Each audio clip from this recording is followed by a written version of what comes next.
Hello students, good afternoon. ये आपका social science का क्लास 10 का इम्पोर्टेंट क्वेश्चन है। इसमें मॉडल सेट, क्वेश्चन बैंक और फुल वर्मा प्रेस को कवर किया गया है, तो ध्यान से आपको देखना है, एग्जाम में फुल मार्क्स आ जाएगा। तो चलिए देखिए, शुरू करते हैं। आप लोग रोज रोज बोल रहे थे सब्जेक्टिव कराइए, तो ये सब्जेक्टिव ही है। तो चलिए देखिए, शुरू करते हैं। सब कोई वर्मा प्रेस का मैथ, साइंस, इंग्लिश और सोशल साइंस उसको देख लीजिएगा। उसके बाद ये सब्जेक्टिव है, मैथ का भी सब्जेक्टिव बना दिए हैं। तो चलिए ध्यान से देखिए। तो पहला क्वेश्चन है, राष्ट्रवाद से आप क्या समझते हैं?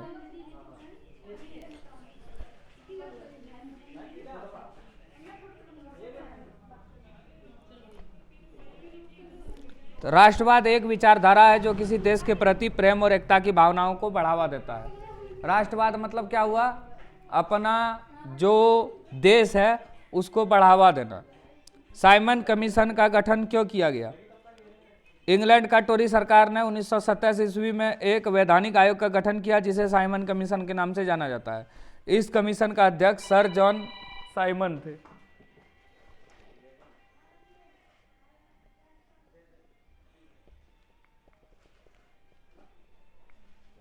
फिर से देखिए, साइमन कमीशन का गठन क्यों किया गया? इंग्लैंड का टोरी सरकार ने 1927 में एक वैधानिक आयोग का गठन किया जिसे साइमन कमीशन के नाम से जाना जाता है। इस कमीशन का अध्यक्ष सर जॉन साइमन थे। भारत में मतलब जो है शासन व्यवस्था को सुचारू रूप से चलाने के लिए एक आयोग का गठन किया गया, वही है साइमन कमीशन। आ सकता है साइमन कमीशन क्या है? साइमन कमीशन के गठन से आप क्या समझते हैं? मानव निर्मित संसाधन क्या है? वे संसाधन जो मानव जो है अपने मूलभूत आवश्यकताओं की पूर्ति के लिए तैयार करता है, उसको बोलते हैं मानव निर्मित संसाधन। जैसे स्कूल है, कॉलेज है, उद्योग है, मशीन है, मकान है, सड़क है, आप लोग फोन से हमको देख रहे हैं, सुन रहे हैं, वो सब भी मानव निर्मित संसाधन है। जैव विविधता क्या है?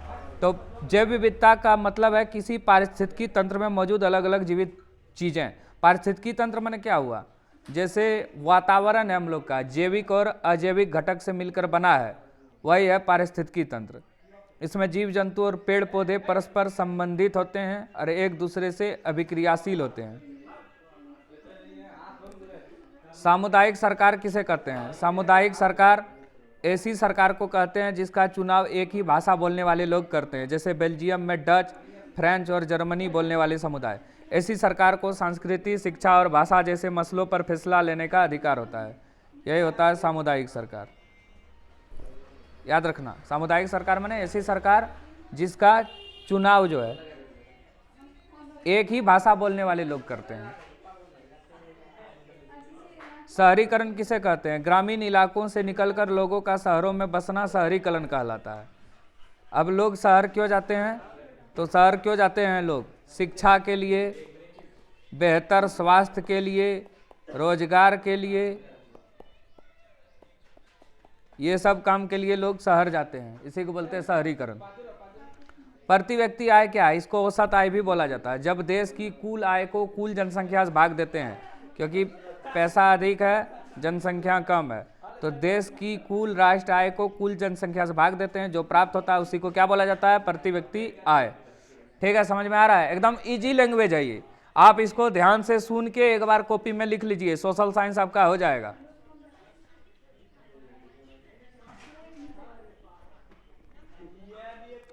बाजार का अर्थ क्या है?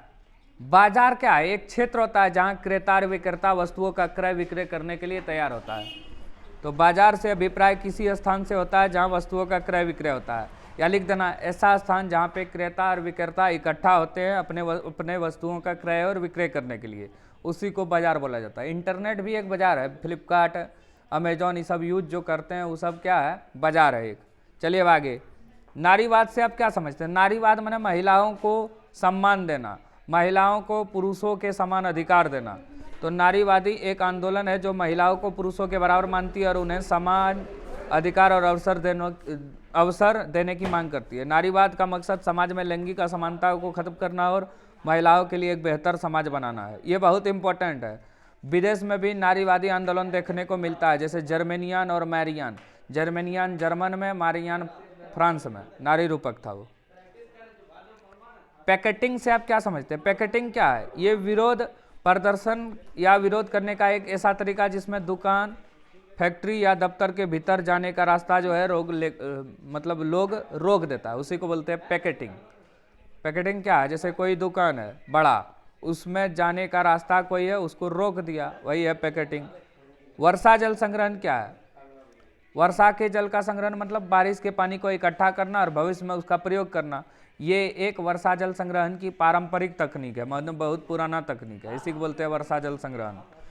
देखो, वर्षा जल संग्रहण का मतलब है बारिश के पानी को इकट्ठा करना और उसका इस्तेमाल करना। यह एक पारंपरिक और सस्ती तकनीक है। घर की छत पर टंकी बनाना, यह है वर्षा जल संग्रहण का विभिन्न विधियाँ। नलकूप, कुएं, गड्ढे, तालाब, बांध बनवाना, भूमिगत टैंक बनवाना, ये सब है वर्षा जल संग्रहण की तकनीक। राजस्थान के हर शुष्क क्षेत्रों में ये सब किया जाता है। छत वर्षा जल संग्रहण भी उसी में आता है। भारत की 2 शुष्क खाद्यान्न फसल कौन है? गेहूं और चावल। राजनीतिक दल का क्या अर्थ है? राजनीतिक दल क्या है? समान तरह के लोगों का समूह। राजनीतिक दल ये नहीं है। राजनीतिक दल लोगों का एक ऐसा संगठित समूह है जो चुनाव के माध्यम से सत्ता प्राप्त करना अथवा सत्ता में भागीदारी करना चाहता है। यही है राजनीतिक दल का उद्देश्य। राजनीतिक दल लोगों का एक ऐसा संगठित समूह है जो चुनाव के माध्यम से सत्ता प्राप्त करना अथवा सत्ता में भागीदारी करना चाहता है। यही है राजनीतिक दल। समान तरह के लोगों का समूह होता है राजनीतिक दल। इसका मुख्य उद्देश्य होता है सत्ता प्राप्त करना। राजनीतिक दल के कार्य भी आ सकता है, एक्स्ट्रा हम लिख दिए हैं। लोकतांत्रिक व्यवस्था को बनाए रखने के लिए चुनाव लड़ना, सरकार का गठन करना, जन कल्याण के कार्यों को जनता तक पहुंचाना और संचालन में राजनीतिक दल की महत्वपूर्ण भूमिका होती है। अगर आए भारत की 2 प्रमुख राजनीतिक दल तो क्या होगा? बीजेपी और कांग्रेस। बीजेपी और Congress. BJP Bharatiya Janata party, Congress Indian national Congress. हो गया, राजनीतिक दल हो गया और इसका कार्य हो गया। चलिए अब आगे। संघवाद क्या है अथवा संघीय शासन व्यवस्था?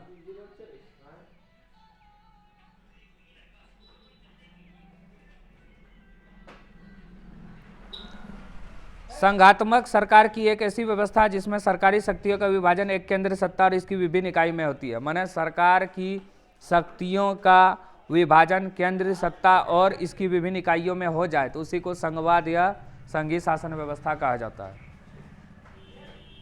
विकास से आप क्या समझते हैं? ये बहुत इंपॉर्टेंट है। विकास का अर्थ जो है अलग अलग व्यक्ति के लिए अलग अलग हो सकता है।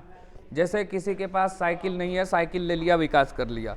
अब किसी के पास बाइक नहीं है तो बाइक लिया, वो विकास किया। कार लिया कोई, वो विकास किया। तो विकास का अर्थ अलग अलग व्यक्ति के लिए अलग अलग हो सकता है। तो वास्तव में विकास का अर्थ क्या है? एक सम्मानपूर्ण, स्वस्थ तथा अधिकारपूर्ण जीवन जीने की क्षमता तथा इन सभी के लिए अनिवार्य वस्तुओं को प्राप्त करने की योग्यता को विकास कहा जाता है। ये बहुत इंपॉर्टेंट है। विकास का अर्थ अलग अलग व्यक्ति के लिए अलग अलग हो सकता है। ये बहुत इंपॉर्टेंट क्वेश्चन है। विश्व व्यापार संगठन WTO, वर्ल्ड ट्रेड ऑर्गेनाइजेशन के किन्हीं 2 कार्य को लिखें। सबसे पहले WTO को जानो। विश्व व्यापार संगठन की स्थापना 1 जनवरी 1995 में हुई थी और इसका मुख्यालय जेनेवा, स्विट्जरलैंड में है।